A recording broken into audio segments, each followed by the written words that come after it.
what's on your bucket list when it comes to travel in 2026. If your list is empty, our next guest is here to help you out. Terry Ward is back with new places to visit this year. How you doing? Good. How are you, Janelle? Good. Great. Happy New Year. Thanks. You too. Yes. You ready for new travels this year? I am. I'm looking forward to finding some new places. So what are some places that people should put on their bucket list? Yeah, this is like, kind of once in a lifetime trips. Yeah. I just got back from one myself in December to Indonesia. As a scuba diver, this has kind of always been on my bucket list. It's the center of biodiversity for our oceans, the Coral Triangle, in a place called Raja Ampat. It's an archipelago in the east of Indonesia, and a company called EOS Expeditions leads like tours there. And I went on a small ship called La Mima. It's a Phoenici, so traditional Indonesian schooner.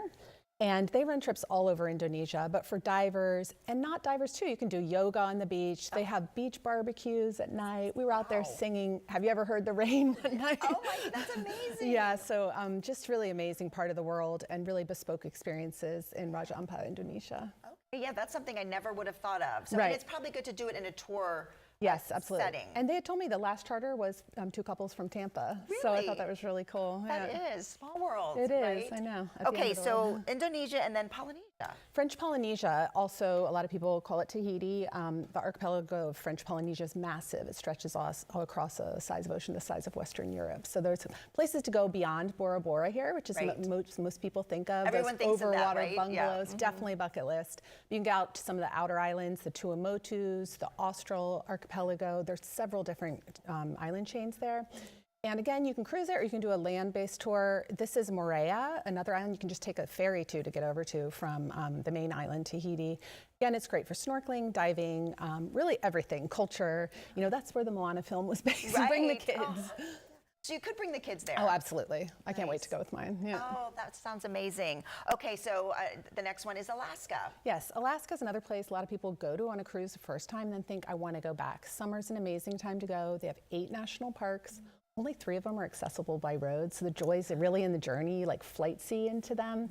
Talking about Denali, also Lake Clark National Park and Katmai National Park, which are south of Anchorage. You're going to see the brown bears, the grizzlies, feeding on the salmon. June to September, absolutely beautiful time to be there and visit our national parks when America's turning 250 years old this year. So. Yes. Oh, that sounds like an amazing trip, especially in the summer. Definitely. When the kids are out of school, because you probably need some time absolutely. there. How much time do you think you need? I mean, I would take 2 weeks if you could. Yeah.